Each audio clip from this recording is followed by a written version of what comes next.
Hey, are we all set for the move? Yeah, I've sent all your stuff to your parents' house. What? Danny looked shocked at what I just said. Little did he know, a grim fate awaited him. My name is Natasha, a 30-year-old working professional. Danny and I just got married. We were actually classmates in high school.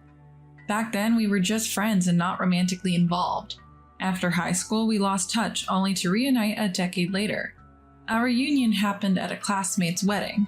It felt like an informal alumni get-together, and we exchanged numbers after a few drinks at the after-party.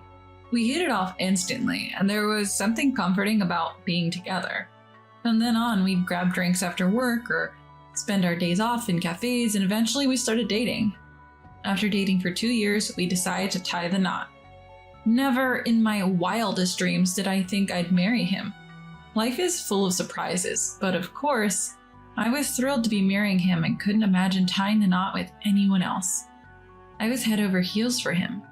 We had family meetings with both sets of parents, met everyone, and had a beautiful wedding ceremony. At the wedding, a video played recounting how we met at a classmate's wedding, and the room burst into applause. So many people came to celebrate our marriage, and we were truly happy. After the honeymoon, our newlywed life began. I was still working after we got married, so we had a dual income, which allowed us some luxuries. We could afford to dine at fancy restaurants and even take vacations on long weekends. Life was blissful, and I felt happy every single day. But that happiness didn't last. The reason was the parents-in-law. Initially, Danny and I lived together in my apartment. About 6 months into our marriage, we decided it was time to buy a house. How about this place? Danny suggested, holding up a brochure for a high-rise condo. Wow, are we really going for such a high-end place? Well, we're going to live here for a long time, right? I think it's okay to splurge on something really good. You have a point. I had to admit, Danny was making sense. A comfortable home environment would likely benefit our mental and physical well-being. It could even boost our work productivity and subsequently our earnings. So I agreed to Danny's proposal and decided to buy a luxury high-rise condo. Together we toured various properties. The high-rise condos we looked at really lived up to the hype. Each place was spacious with great views from the windows, and the kitchens looked user-friendly with their modern layouts. I can't decide. They're all so good. I know, right? We had a blast exploring various properties. After several discussions, we settled on which place to buy. It was definitely a big-ticket purchase, but living there proved it was worth every penny. The place was incredibly comfy, spacious, clean, and new, which put us in a happy mood every day. Looking out from the room at night offered an amazing cityscape, and on clear, breezy days, we'd step out onto the expansive balcony to sip some coffee and unwind. Danny seemed really comfortable too, and life at our new home was joyful for both of us. But then, a little while later, we hit a snag. The issue started when Danny invited his parents-in-law over. I didn't mind. I had invited my own parents and had hoped that my parents-in-law would come by at least once. However, they took quite a liking to our place and started showing up repeatedly. The doorbell would ring on weekends, and when we checked the monitor, there they were, Danny's parents. Did you invite Alyssa and Ivan again? Nope, but let's let them in if they came to visit. Danny answered the intercom. Just showing up unannounced is pretty rude if you ask me. Despite that, Danny didn't seem to mind and let them in anyway. Wow, this place looks fabulous every time we visit. And this view is just spectacular. My parents-in-law were visibly thrilled as they entered. And without a second thought, they sat down on the sofa where Danny and I had just been sitting, acting like they owned the place. Then, I'm parched. Yeah, how about some cold drinks and snacks? My parents-in-law began ordering me around. Why should I have to do this on my day off? Natasha, could you get that ready? Danny asked as if it was the most natural thing. I felt like saying, why don't you do it yourself? But didn't want to create tension. So with a desire for them to leave soon, I served my parents-in-law some drinks and snacks. They ate as if it was the most natural thing and continued to lounge around. As it got to the evening, they started to say they were hungry. Should we order delivery then? With that, Danny began ordering steak for delivery. Natasha, could you go grab some drinks? Me? Now? I'm here with Mom and Dad. You want me to go? No, I'll go get them. I was ticked off that Danny just made decisions like that, and I was also annoyed that his parents had no reservations about making themselves at home. However, the thought of being left alone with them while Danny went shopping was even worse. So begrudgingly, I went to the supermarket to buy some liquor. When I got back, Danny and his parents were chatting in the living room, looking like they were having a great time. It would be a heartwarming sight if it weren't so frequent. But seeing them laughing just irritates me when this happens multiple times a month. To make matters worse, his parents stayed late into the night. And because Danny orders expensive steaks for delivery, the costs really add up. What's more, he expects me to cover it. We have to keep our budget balanced, don't we? Why not just order something cheaper then? I can't do that. It would disappoint Mom and Dad. Plus, people would think we're broke. What? We have to be mindful of how we're perceived. What Danny's getting at is that living in a high-rise condo apparently means we have to keep up appearances and look wealthy to others. So ordering cheaper items off the menu would supposedly lower people's opinions of us. I honestly think no one cares about that sort of thing. Ever since Danny moved into the high-rise, he's developed this weird sense of pride, and his parents continue to come over to our place as if it's their second home. While they used to visit only on weekends, lately they've started showing up even on weekdays after work. They're coming around 2 or 3 times a week now. It's almost like they're living here. Lately, they've even started asking Danny for a spare key, so we don't have to coordinate all the time. Danny seemed to agree, but I've been putting my foot down, and because of that, there's been a strained atmosphere between us. Why can't I give my parents a key? They're my family. Even if they are family, it's not normal to give parents a key to their child's marital home. Why not? Mom and Dad find it inconvenient. Would you be okay giving my parents a key then? Well, that's different.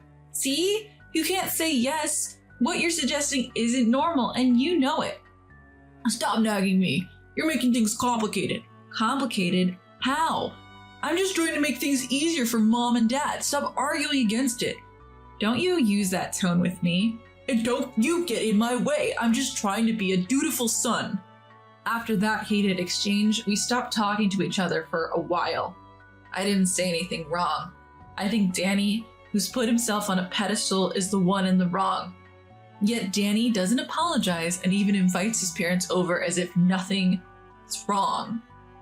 I've grown tired of dealing with his parents, so now I go out whenever Danny brings them over. Danny even complained about that. Hey, it's rude to go out when my parents are here. Why do I need to be here? You 3 are just chatting and relaxing. Well, they're guests in our home. You should be serving them drinks and snacks. They're here all the time. Why do I need to play host? What do you take me for, a housekeeper? No, that's not it. My parents expect you to do this because you're my wife. Don't use your parents as an excuse. I work too, you know. We should share household duties. You don't even cook, so I do it every day. You were supposed to do the laundry and cleaning, but somehow I've ended up doing everything. You're taking me for granted. That's not the case. Really? You've grown prideful just because we live in a high-rise. Doesn't mean you're too good for housework. Showing off, huh? Danny mumbled, perhaps because I hit a nerve. Our relationship had started to strain, and then Danny did the unthinkable.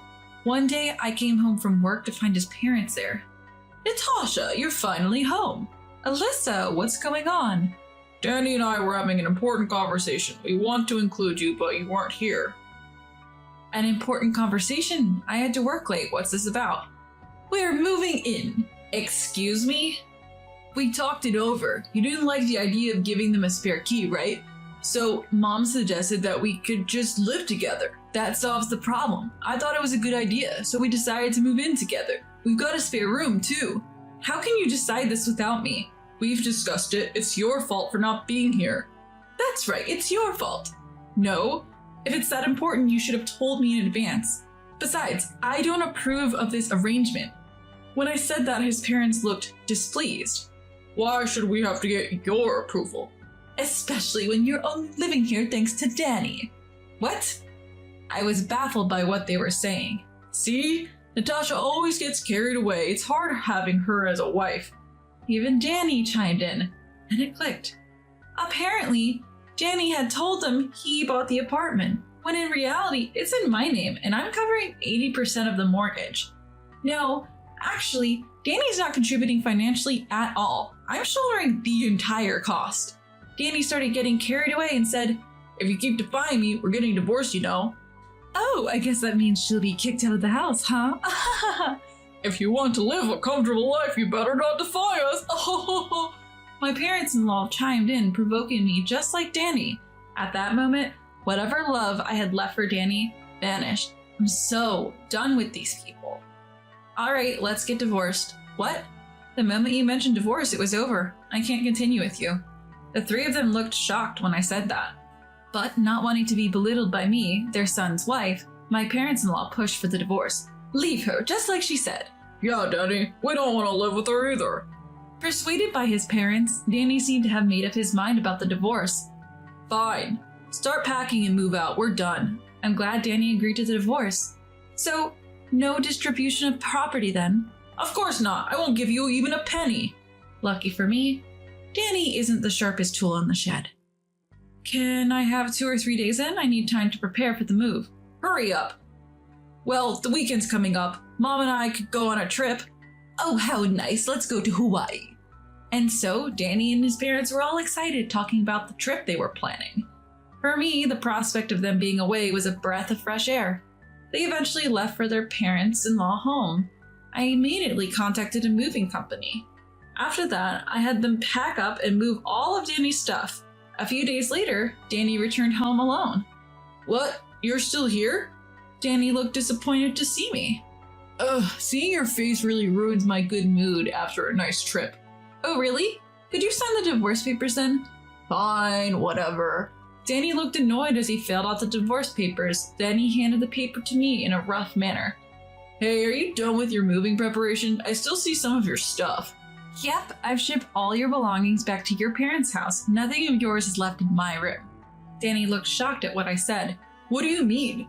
Did you really forget? This house is in my name. I make way more money than you do. Have you forgotten what's real while lying to Alyssa and everyone else? Danny finally seemed to realize the situation he was in, and that set him on a path to a miserable end. Hold on, so Mom and I can't live in this house? No, you can't. This is my house, plus my parents are moving in today. What? Right then, my parents arrived. Ah, they're here.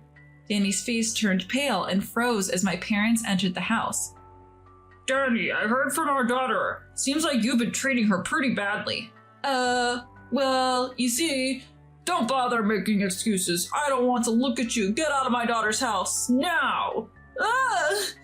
Frightened by the intense anger in Dad's voice, Danny quickly left. I then immediately filed the divorce papers and formally divorced Danny. Though my parents-in-law called and yelled at me, they were speechless when I explained everything. I assumed they also heard the truth from Danny. You're kidding me. So the penthouse wasn't something Danny bought? Please, Natasha, we've already sold our house. Let us stay in yours. How dare you even ask that? My parents have already moved in, so give it up. I said that and hung up the phone. It seems that the former occupants of the parent-in-law home had to scramble to find a new place. They had wrongly assumed Danny could afford a penthouse and had bought a bunch of luxury brands like bags and watches. Now they're struggling to make those payments and living a very frugal life. On the other hand, I'm doing well at work, producing good results. My mom helps with household chores, which allows me to focus on my job, something I'm incredibly thankful for. I've also been saving money, and I'm living happily in a luxurious penthouse with my family. Though my marriage was a failure, I plan to aim for even greater success in my career.